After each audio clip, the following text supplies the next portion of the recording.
ఏం చేశాడు చెప్పు? ఫ్యాన్ ఏం చేశాడు?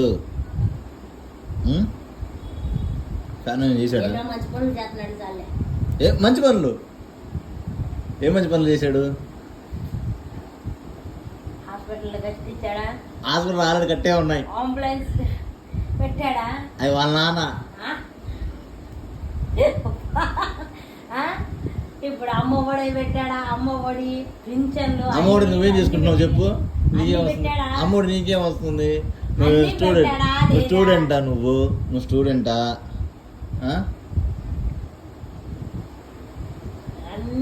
పసుపు వేయచ్చుగా. ఎందుకు పసుపు కట్టలేదు హాస్పిటల్లో? వద్దులే అది చెప్పి అట్లే అడుగా ఒక మంచి మాట అంటే అడుగు అన్ని గుర్తు